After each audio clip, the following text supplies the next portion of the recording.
Hey everybody, Keith Bergeron back with Berg's Training Post, episode 3.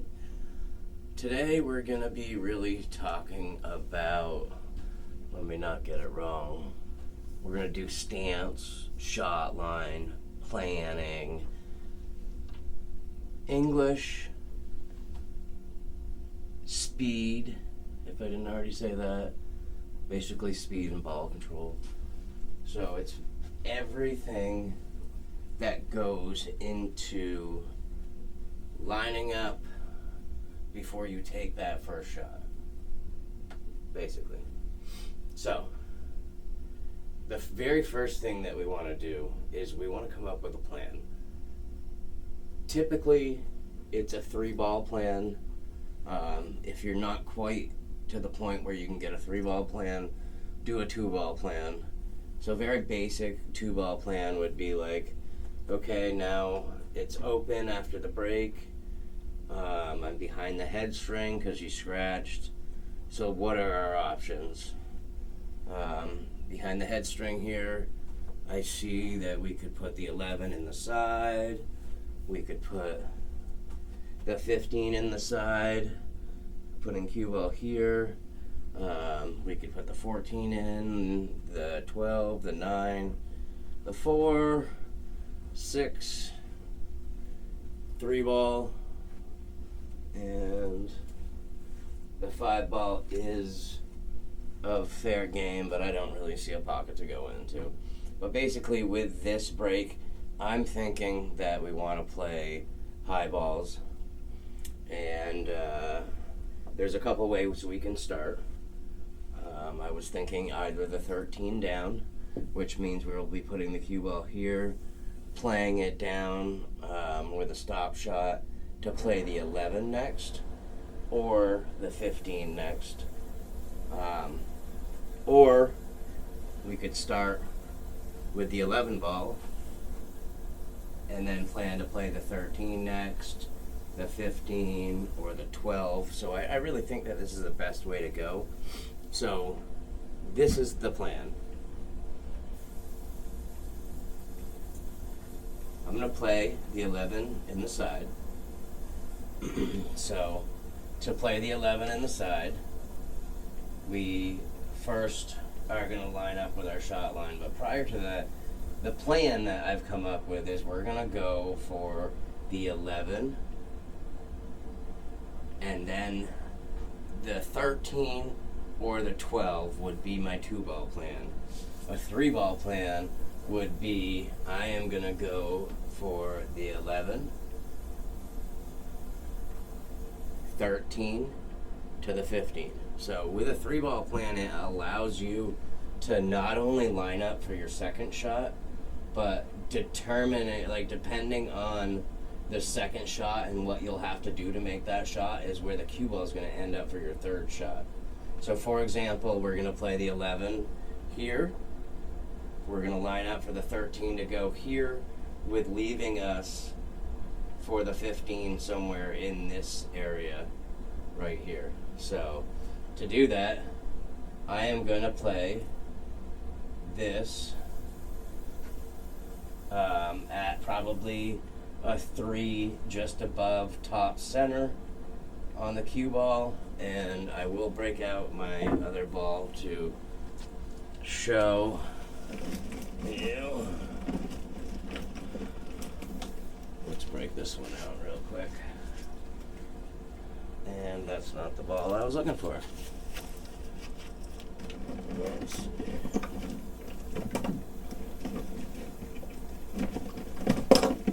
Well, I had a training ball here. I might have loaned it to somebody, I'm not positive. But basically, the cue ball, if we see that, it's hard to see because I don't have good lighting here. But basically, when you cut the cue ball in half, right, we get the red dot is the half. A tip up is just above the red dot. So the bottom of my tip is hitting the top of the red dot. So that's just above center. I have to figure out where my training ball went to for sure. So if you're out there and you have my training ball, please get at me so I can have it back.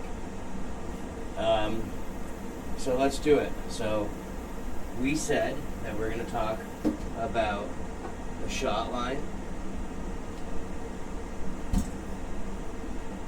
So first off, shot line is how we make the 11. So the 11, if we put it in here and we leave our tip there and come over here, my cue is the shot line. And you always extend it, pretending that it extends all the way back infinitely. And we always want to make sure that your rear foot is standing on that shot line. So for me, I'm right-handed, so this is my shot line. I want to be standing on that shot line, and what that does is it lines your body position the way that it should be when you're coming to the table, to be able to make the shot by having your cue basically rested on your chest area, like right here. So for a better view for you guys, when you stand on that shot line, your cue should be basically almost riding your body, and that will help you have a second point of contact with your rear hand, the cue. So your rear hand, mine being my right because I'm right-handed, and it's touching my side here, and that keeps you straight. So if you can line the shot line up and have your foot on that line, it automatically puts your body in the comfortable position to shoot the shot and allow you to make it. So I line up, and if you see in a lot of my videos when I'm just playing people, you'll see me stand above the shot and I'm rocking back and forth, which I'm basically just getting my cue, the shaft of my cue, lined up on that shot line perfectly. And I'm going full rocking, meaning I'm going forward and I'm going backwards until I get that comfortable, that's my distance away from the table to shoot this shot. So then you think English. Okay, I am going to shoot it at a 3 right above center. So with speed control, we're playing speed control on a numeric system from 1 to 10. 1 being the very softest you could possibly hit it. 10 is opening up your stroke, meaning you really got into it. It is really, really, really good to get in the habit of every shot that you think, what ball am I playing and why, to the second ball, to the third ball, and where the cue needs to be. Starting from the first, we'll develop, or we'll choose the English that you need to play on this, determined by where you need to leave the cue ball for your second shot, leaving it in a good space so when you hit your second shot, the cue ball continues on to where your third shot had been planned out. So, to execute that, we've said we want to play a speed of a 3 out of 10. We want to play just above center tip. We're standing our back foot on that shot line.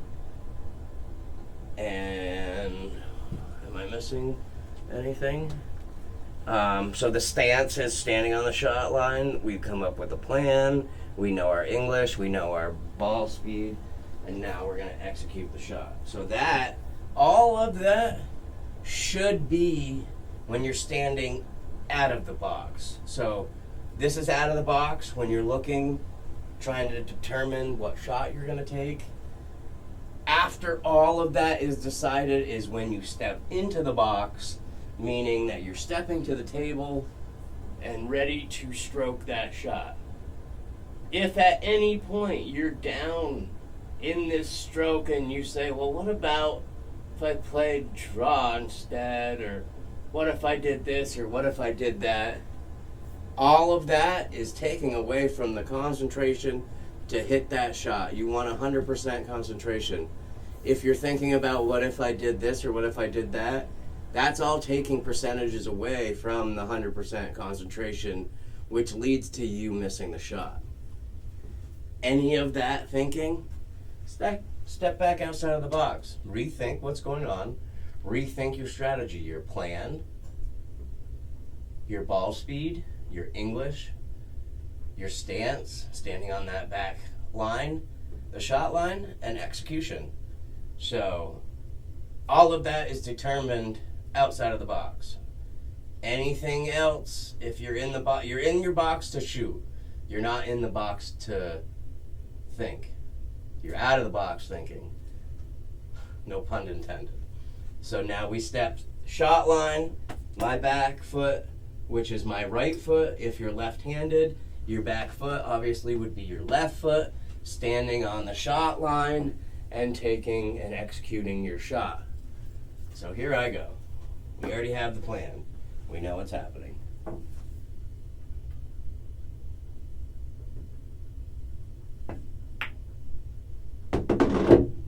And we're staying down and we are enjoying watching that shot go in. And that will help you from if you have a problem standing up on your shot.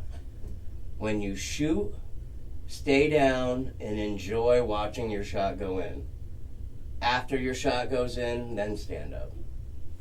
So we executed the first shot. Our next shot was going to be the 13. Now, nobody's perfect, right?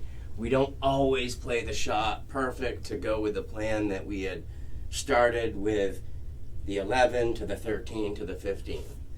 That's why it is so important that when you take the second shot, it all starts over again.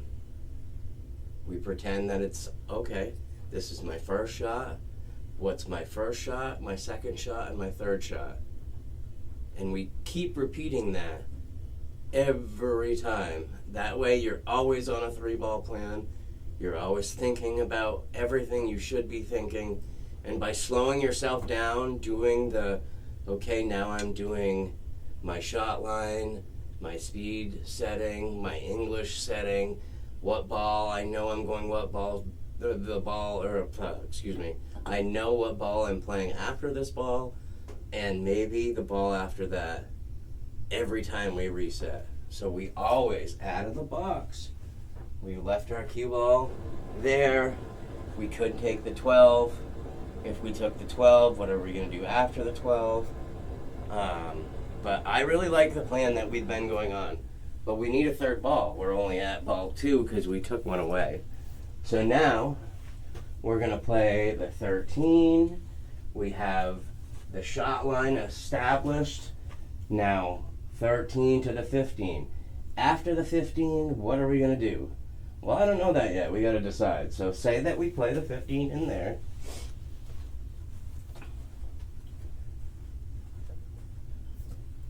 I'd like to get the cue ball up here to be able to then put this 10 in that we have issues with. The 10 will go in the side, but it will only go in the side if you get it in this triangle. There's a triangle, if I use both of these cues, that it has to be at least this much to be able to put it in to get by the 7. And I would say maybe this one for it to be really comfortable. So anywhere inside the 2 shafts and the side rail, that's the triangle where I need to leave this cue ball. After the 15. So it's, can we do that? And the answer is yes, but we'd have to get into a pocket, probably the closest to coming cue ball to the 15 for then the cue ball to bounce off the rail and come back into this zone for that shot. But when I was explaining this, I was not considering that we weren't going from the 13 to the 10, we're going from the 13 to the 15 to the 10. So that might not be the best choice for the next ball. So I'm going to rethink that, and I'm saying, okay, the next choice I would say would be the 14 to go down. So if we did the 13 to the 15, and then we played the 14, we probably could then go to the 12 and carry our way to finish with the 10 ball, but so let's do that. Let's see what we can do here. So we have our plan outside of the box. I want to play that at a speed of maybe a 3 again. We're going to play the same kind of, just a little bit follow. I'm going to play it a half a tip above center at a 3. So shot line, step on the back shot line, rock to adjust, and then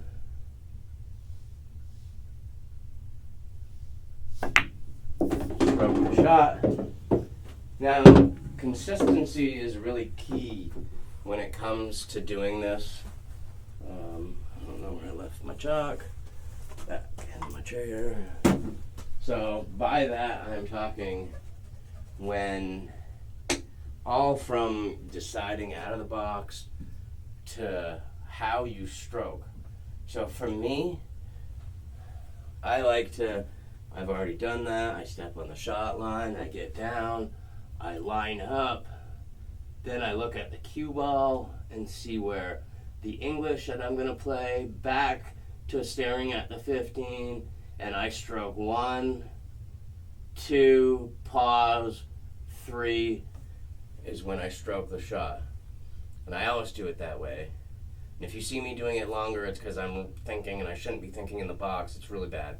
But either way, consistency is key. So if you can consistently always do the same pattern when you're down, that for me, like I said, it's I'm down, I lined up the shot, and then I'm looking at the cue ball of where I need to hit my tip for the English I want to play, and then I'm back, eyes on the 15, I'm stroking once, I'm stroking twice, I'm pausing on my backstroke, and then I'm following through for the shot. So let's reset again. I'm going to do the 15. I want to play it enough so my cue ball comes back. Actually, you know what? I'm going to shoot the 9 next, so I don't have to play it too hard, leaving the cue ball around here, and we'll go from there. I'm telling you to have a plan, and I'm trying to rush it, so let's reset real quick. Do we want to play that 9 ball first, or do we want to play the 14? I don't think it necessarily matters. So let's plan on doing the 15 to the 14 to the 12 and go from there.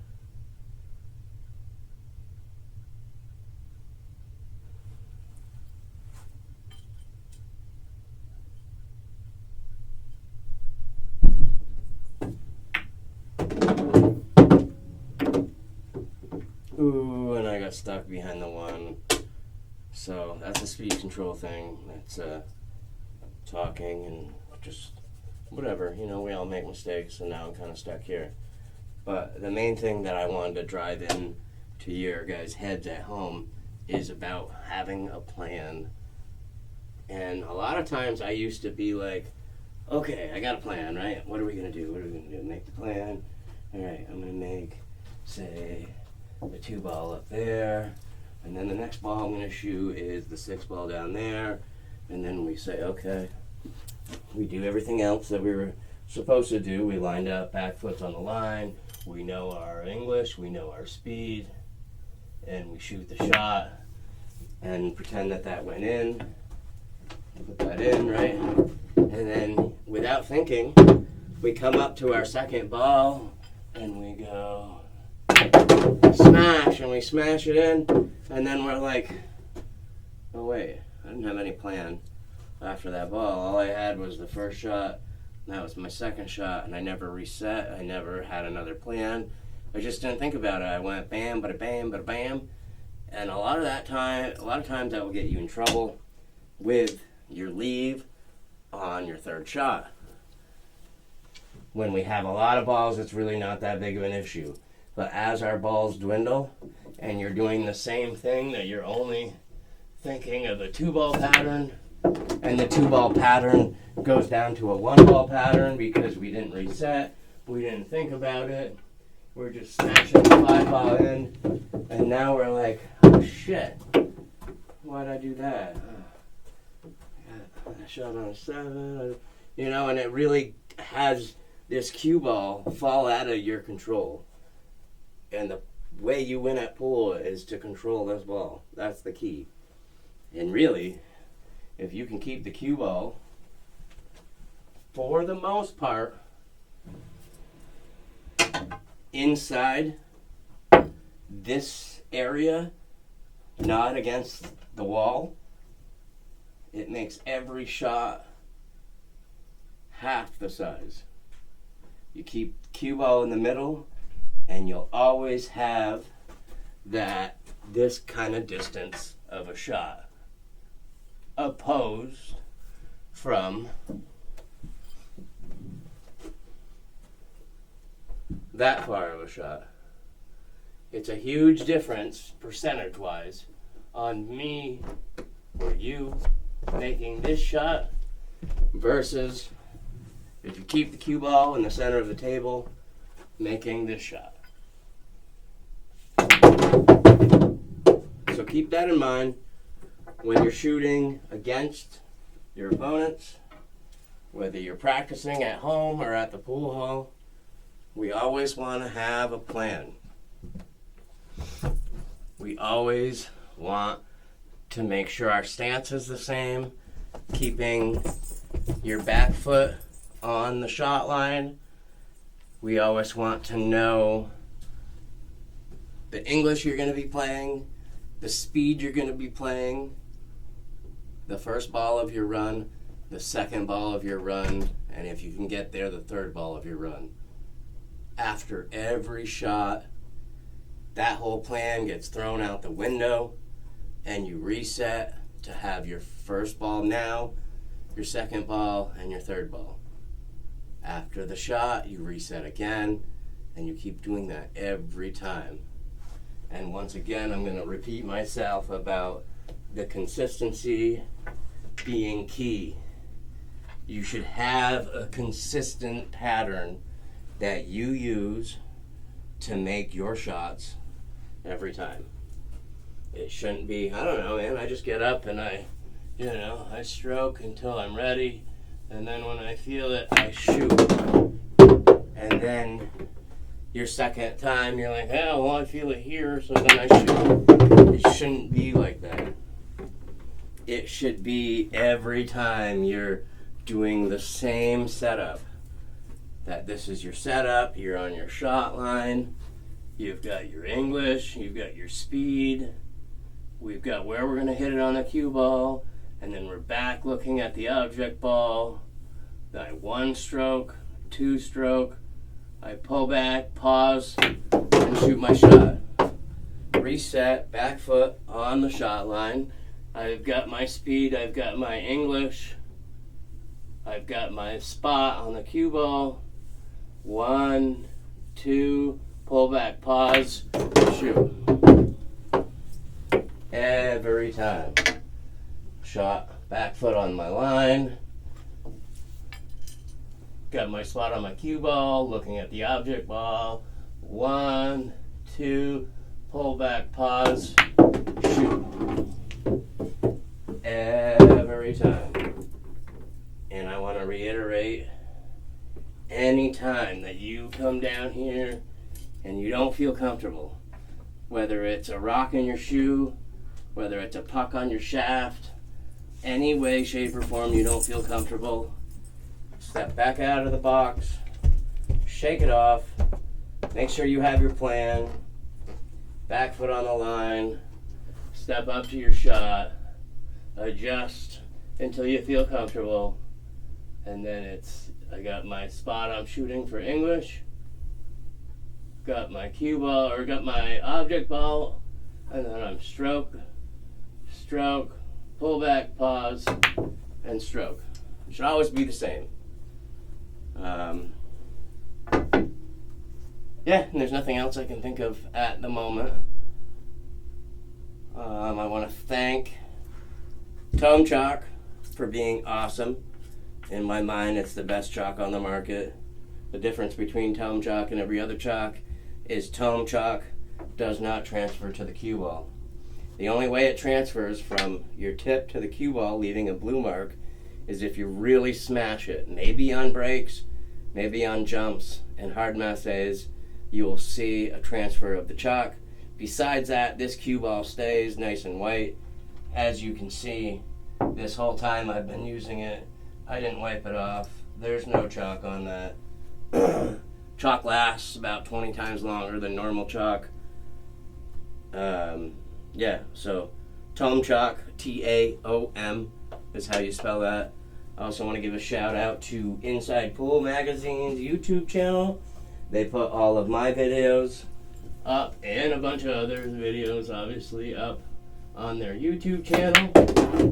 I want to thank Vermont Pool Players Facebook group, all of you guys for watching at home. Everybody watching on YouTube, which is Lowered Morals Podcast. I want to give a shout out to Kennedy Dunn. She's a 13-year-old female player that had been invited this year to start playing in her pro events, and she's been to 2 pro events so far. The last one she placed, I think, 24th out of 62 competitors. So she's beating high Fargo ratings. I've seen her beat up to mid 600s for a Fargo rating. She's a player coming up, so I just want to give her a shout out. My Poolcast is now sponsoring her. Nothing big, but throwing her a little bit of loot towards every tournament, every pro tournament that she plays. And gave her some of the merchandise that we have for here just to hand out. So give her a shout out for doing awesome and keep up the great work. I also want to give Salado a shout out. Salado, if you don't know what Salado is, it's an app that makes any table that you play on. You can play for your Fargo rating. You can make matches on an app, the Salado app, and play your best friend or whatever, as long as you both have a Fargo rating. And then you submit it to go to Fargo, and those results from your match go to Fargo rating, which will help your Fargo rating go up and down until it's right about where you're at as a pool player. So it's just a fun thing to do, and it keeps your skill growing, and it also keeps it accurate. So when you play in any tournament that's outside of the APA, they're normally Fargo-based tournaments, and it keeps your rating accurate, so you're in the right bracket when you play. They usually do it by 400 to 500 Fargo ratings, 500 to 600, 600 to 700, and so forth. Besides that, have a great day. Thanks for watching.